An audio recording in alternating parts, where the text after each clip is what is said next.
हाथरस ने कई सवाल खड़े किए हैं। ये पहली बार नहीं है, शायद ये आखिरी बार भी नहीं होगा। इस देश में अगर आप शेड्यूल कास्ट हैं, आपकी बहन बेटी के साथ रेप भी हो जाए तो आपको अकेले लड़ना पड़ेगा। अगर मुसलमान हैं तो भी आपके खिलाफ धरना प्रदर्शन होगा जो रेपिस्ट है।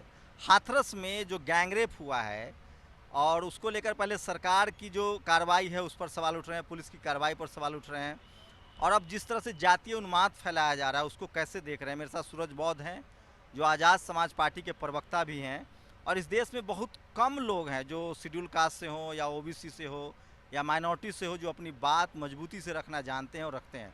सूरज बौद्ध उन्हीं में से हैं जो इन्होंने लॉ की पढ़ाई की है, इलाहाबाद यूनिवर्सिटी के छात्र रहे हैं, और लगातार खासकर जो अम्बेडकरिज्म है, जो सोशलिज्म है, उस पर बात करते हैं। जाति के मुद्दे को लेकर भी लगातार डिस्कस कर रहे हैं। सूरज, क्या लग रहा है, लड़की शेड्यूल कास्ट की है तो एससी एसटी और ओबीसी और मुस्लिम लोग तो लड़ रहे हैं, लेकिन उधर जो रेपिस्ट के, ऐसा कभी देखा था कि रेपिस्ट के पक्ष में भी धरना प्रदर्शन शुरू हो जाए? नेशनल दस्ता को बहुत शुक्रिया। देखिए, पहली बार नहीं हो रहा है शंभू भाई। इसके पहले भी जब कठुआ में गैंग रेप हुआ था तो तिरंगा यात्रा निकाली गई थी और जय श्री राम के नारे लगे थे। जब भाजपा का विधायक कुलदीप सेंगर था जिसने उन्नाव में गैंग रेप किया, जिसने उन्नाव में बच्ची को प्रताड़ित किया, उसके परिवार को बर्बाद कर दिया, उस विधायक के समर्थन में रैली निकली हुई थी।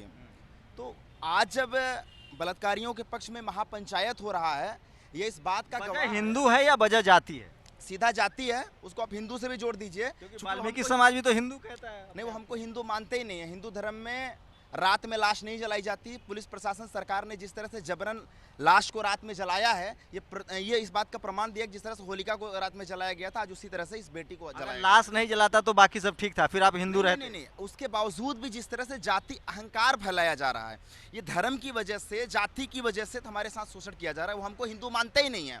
लगातार जिस तरह से सवर्ण परिषद कहा जा रहा है, वो किस जाति के लोग हैं? जो हमको कहा जा रहा है कि पीड़िता की हम जाति देख रहे हैं, तो योगी सरकार, योगी आदित्यनाथ जाति देख कर तो पीड़िता को बलात्कारियों को बचा रहे हैं ना। लगातार जिस तरह से अब प्रशासन के लोग हैं वो सवर्ण जाति के लोग हैं, वो लगातार बचा रहे हैं अपराधियों को। ये इस बात का प्रमाण है कि भारत मनोरोगियों का देश बन चुका है। भारत में दुनिया मतलब शर्म के सारों है, संयुक्त राष्ट्र, अमेरिका, लंदन, दुनिया देखता होगा तो हंसता होगा इन जाहिलों पर कि तुम बलात्कारियों के समर्थन में रैली करते हो, बलात्कारियों के समर्थन में महापंचायत करते हो। न लाज है न शर्म है। वाल्मीकि समाज एक मार्शल कौम होता है, ताकतवर समाज है, अच्छी खासी जनसंख्या है क्या, लेकिन वो सबसे ज़्यादा उसको हिंदुआइज किया गया है।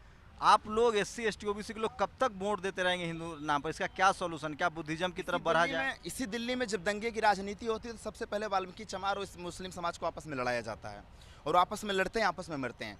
दिल्ली दंगा हुआ था, जब 2-3 दिन हुआ, उसके बाद वाल्मीकि समाज और हमने अपने समाज के लोग जाने, उनको पता चला कि दंगा हमारा नहीं है। हम लोगों ने रास्ता ब्लॉक किया और हमने कहा कि हम अपने गली में दंगाइयों को नहीं आने देंगे। आज फिर जब वाल्मीकि के साथ होना है तो वाल्मीकि समाज को ये समझना पड़ेगा कि तुम्हारा दोस्त कौन है और तुम्हारा दुश्मन कौन है। जब तक दोस्त और दुश्मन का निर्धारण नहीं करेंगे, वाल्मीकि समाज के साथ जाति होती रहेगी, पूरे शेड्यूल कास्ट समाज के साथ जाति होती रहेगी। हाथरस में जिस तरह से हुआ, उसके लाश के साथ जाति हुई, ये इस बात का प्रमाण है कि भारत केवल जिंदा जिस्म के साथ नहीं बल्कि मुर्दा लाश के साथ भी भेदभाव करता है। यह निहायत शर्म की बात है। और इस जो हाथरस के डीएम हैं, एसडीएम हैं, एसएसपी हैं, सीओ हैं, उनके ऊपर बाकायदा सस्पेंशन नहीं बल्कि उनको डिसमिस किया जाना चाहिए। एससी एसटी एक्ट के तहत उनके ऊपर कार्रवाई की जानी चाहिए। उनके लिए क्या कहेंगे? हाथरस में आपके शेड्यूल कास्ट के ही सांसद हैं, विधायक हैं, आज तो आरोपी से मिलने तक पहुंच गए आपके सांसद। आप शेड्यूल कास्ट के जो लोग हैं वो तो हर पार्टी में सांसद बनते हैं रिजर्व सीट आरक्षण की वजह से, वो समाज के लिए मुंह नहीं खोल रहे हैं, तो समाज आखिर करे क्या? तो गलती तो समाज की भी है। जो लोग आपके नेता बन के जा रहे हैं वो तो बोल नहीं रहे हैं आपके लिए, वो अपने समाज की लड़ाई लड़ रहा है। आपके नेता तो चुप्पी, 131 लोग हैं आप लोग। 24 सितंबर 1932 में पूना पैक्ट हुआ था, और पूना पैक्ट के बाद बाबा साहब ने कहा था कि हमारे साथ धोखा हुआ। इसी 24 सितंबर 2020 को हम लोगों ने पूरे देश भर में निजीकरण में आरक्षण की मांग को लेकर के और सरकारी क्षेत्रों का जो निजीकरण उसके खिलाफ प्रोटेस्ट किया था।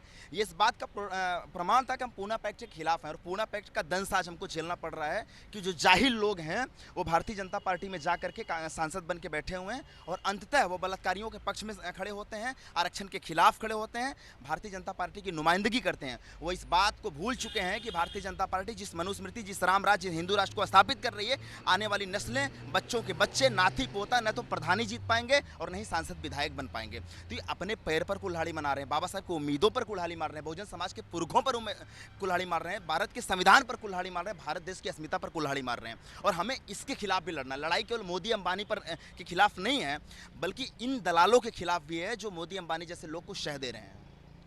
एक और सवाल, मैं जंतर मंतर पर था, मुस्लिम समाज के लोग आपको सपोर्ट कर रहे हैं, लेकिन ये schedule caste, schedule tribe, OBC के लोग मुस्लिम समाज के साथ भी खड़े नहीं होते। ये गैप कैसे पाटेंगे आप लोग? क्योंकि मेरा राजनीति में इंटरेस्ट नहीं है, मेरा इंटरेस्ट सोशल रिफॉर्म में है। देखिए, ऐसा नहीं है कि खड़े नहीं होते हैं, हम ये कह रहे हैं कि बहुजन एक्चुअली एक कबूतर खाना नहीं है, बहुजन एक बनता हुआ प्रक्रिया है। हजारों साल से जिस समाज को जाति में, धर्म में, गोत्र में बांटा गया है, आज वो समाज इकट्ठा हो रहा है, शोषित वंचित समाज इकट्ठा हो रहा है। हम जाहिरा तौर पे इस बात को मानते हैं कि हमारा जो समाज है वो एकत्रित नहीं होता, साझा लड़ाई नहीं लड़ पा रहा, यही वजह से हम लात खा रहे हैं। लेकिन एकता बन रही है, यकीन मानिए जितनी तेजी से एकता बन रही है, ये इसको तोड़ नहीं पाएंगे। चाहे लाठी चला लें, गोली चला लें, जिस तरह से हमारे लोगों पर जुल्म कर रहे हैं वो कर लें, लेकिन ये हर दिन हमारी एकता को मजबूत कर रहे हैं। इनको अंदाजा भी नहीं है कि हमको कितना एक कर रहे हैं। ये जितना विपक्ष पे लाठी चला रहे हैं, जितना बहन बेटियों पर जुल्म कर रहे हैं, जितना संविधान की हत्या कर रहे हैं, आरक्षण की हत्या कर रहे हैं, राम राज के नाम पर इस देश के शोषित वंचित समाज की हत्या कर रहे हैं, गलतफहमी में हैं। आज बहुजन समाज आवाज़ उठा रहा है, और हमारी आवाज़ अब केवल भारत तक सिमट के नहीं है, बल्कि अमेरिका और लंदन में भी हमारी आवाज़ सुनाई दे रही है। और बहुत जल्दी समय आएगा जब संयुक्त राष्ट्र में हमारी आवाज़ जाएगी, मानवाधिकार उल्लंघन का मसला बनेगा, और संयुक्त राष्ट्र का जो मानवाधिकार समिति है वो संज्ञान लेगा, और इस बात के लिए हम दबाव बनाएंगे। और आप जैसे पत्रकारों से उम्मीद है जो मजबूती से आवाज़ बनाएंगे और अपनी आवाज़ के साथ जोड़ करके कदम ताल मिलाएंगे, और इस जातिवादी प्रशासन के खिलाफ, जातिवादी हुकूमत के खिलाफ मजबूती से लड़ेंगे। तो देखिए, दुनिया भर में शोषण हुआ है, शोषण के खिलाफ लड़ाई भी हुई है, शोषक समाज बदला भी है। भारत एक इकलौता देश है, अनोखा देश है, जहां आरक्षण से चुनकर बनने वाले मेंबर ऑफ पार्लियामेंट, विधायक, नेता, सरकारी कर्मचारी, अधिकारी, वो अपने ही अधिकारों की रक्षा नहीं कर पा रहे हैं, क्योंकि उनको नहीं पता है कि जब जाति की मार पड़ेगी तो वो आज भले विधायक, MP या अधिकारी हो, उनकी आने वाली नस्लें भी उससे अछूती नहीं रहेगी। एक बड़ी प्रक्रिया है, बड़ा चेन है। डॉक्टर अंबेडकर ने जो एक सपना देखा था जाति विहीन समाज का, इक्वालिटी, फ्रेटर्निटी, समानता का, संविधान सब पर बराबर लागू हो, वो दरअसल इस देश में हो नहीं रहा है। जाति एक ऐसी व्यवस्था है जिसमें हर किसी को एक जाति के नीचे बना दिया गया है, और कास्ट सुपरमेसी की वजह से लोग जातियों में बटे हुए हैं। लेकिन इसका सबसे ज़्यादा नुकसान जो है, जो निचली जाति के कास्ट स्ट्रक्चर में जो है, वो schedule caste, schedule tribe, OBC और माइनॉरिटी को होता है। अब आपको तय करना है कि आपको भारत का संविधान मानना है या जाति में बंधे रहना है जिसके तहत आप शूद्र हैं और अछूत हैं। सूरज बौद्ध के बारे में बता दूं, बहुजन समाज के तेज तरार युवा हैं जो लगातार अपनी बात राजनीति करते हुए खुलकर रखते हैं।